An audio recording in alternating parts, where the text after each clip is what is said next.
Hi, my name is Anshi Mathur, and today I'll be discussing American astronomer Annie John Cannon's and her life.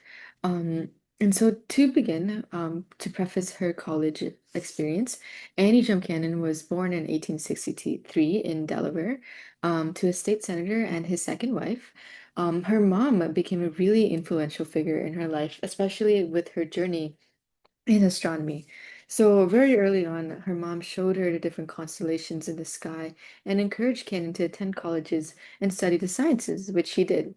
So Canada attended Wilmington Conference Academy, and then eventually went to Wesley College to receive a bachelor's in physics. After receiving her bachelor's, she took a trip to Europe to with her newfound love for photography. And unfortunately, when she came back, she contracted scarlet fever, which rendered her deaf. Um, Along with this, her mom did die during this period, so Cannon was in a very rough spot.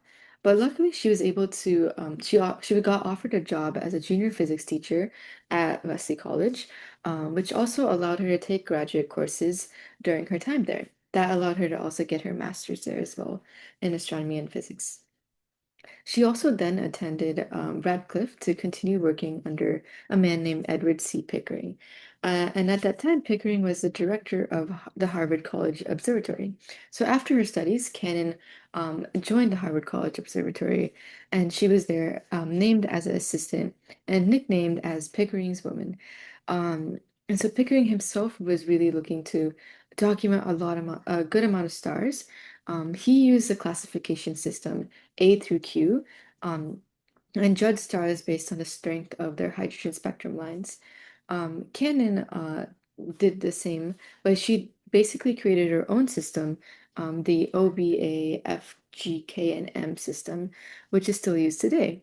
So the reason why she did this is because she saw that Pickering's system was inconsistent and decided to organize stars based on their temperature. And this system eventually became used for the Harvard classification scheme, and over this period of time and research, Canon was able to document hundreds and thousands of stars, which in and of itself is an amazing accomplishment. Along with this, Canon became a curator of astronomical photography in 1911, and that basically combined her love for photography in space. Um, she was also the first woman to become an officer in the American Astronomical Society, and in 1938, she became a professor of astronomy at Harvard. Unfortunately, she did die in 1941, but her research has been proven to be very amazing and effective all through today. So the reason why I chose Annie Jump Cannon to look at and research about is because I was inspired by her journey, especially as a woman in the sciences. I must think of back then her how she had to be perseverant to eventually cause such a big impact in this industry. And as someone who is also working in the STEM field, I feel very honored that people like her were able to pave a path for people like me today to be able to contribute. And I hope to also contribute to the field as well. Thank you so much.